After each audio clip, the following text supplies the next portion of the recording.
You're now watching Qnews, and here are the top stories for this hour. South Korea has shifted from rescue to recovery efforts after a Jeju air crash at Muan Airport killed at least 179 people and 2 were rescued. Flight 7C-2216 belly landed, veered off the runway and erupted in flames, leaving only the tail intact. Protective suited workers and soldiers combed through the area, while evacuators cleared the debris. The plane, arriving from Bangkok with 181 people on board, left only 2 survivors, both crew members. Officials presume the remaining passengers perished in the fiery disaster.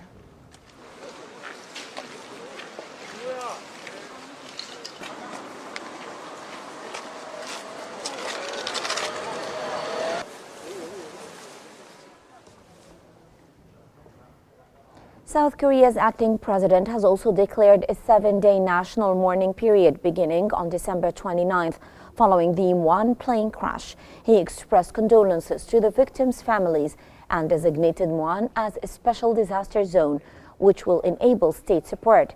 He pledged resources for recovery, aid to families, and medical care for the injured, instructing agencies to mobilize all the necessary personnel and equipment.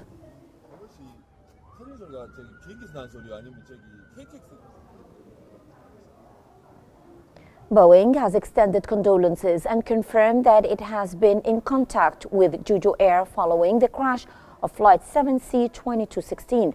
The plane that crashed in Muan, South Korea, was a Boeing 737-800. It was carrying 181 people from Bangkok and was attempting to land around 0000 GMT at the airport in the southern part of the country.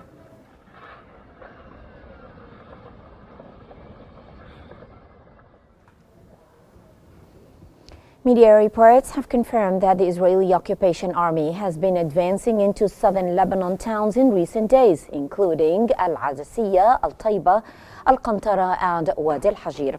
The reports indicate that while Lebanon adheres to the ceasefire agreement, the Israeli army is attempting to alter the ground reality by infiltrating these areas and creating a new fait accompli.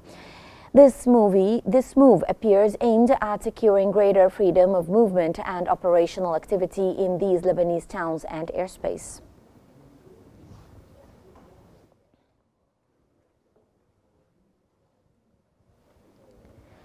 Israeli media has reported that Israel is considering extending its military presence in southern Lebanon beyond the 60-day period agreed upon in the ceasefire, citing concerns over Hezbollah potentially taking control of the region amid the weakened presence of the Israeli army. The report added that Israel has raised the possibility of maintaining a military presence in Lebanese territory during recent high-level political and security discussions.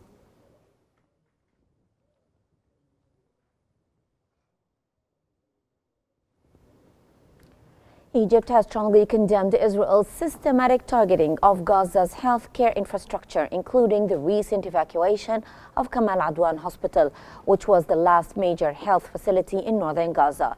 In a statement issued by the Foreign Ministry, Egypt called this a blatant aggression in violation of international laws and norms, accusing Israel of making northern Gaza uninhabitable to forcibly displaced residents. Egypt urged international accountability mechanisms and decisive UN action to stop these violations, emphasizing the urgent need to end the war, halt brutal practices, and ensure unhindered humanitarian aid.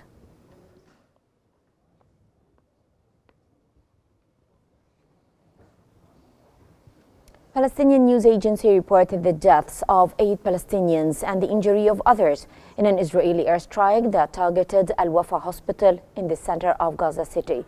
The agency stated that Israeli artillery shelled the upper floor of Al-Wafa Hospital, resulting in the martyrdom of 8 civilians and injuring others, including some in critical condition.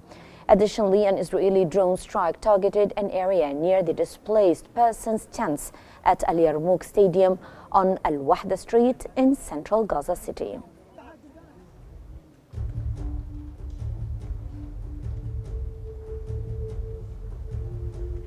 And this concludes our top stories for this hour. Thanks for watching and stay tuned for more updates here on Q News.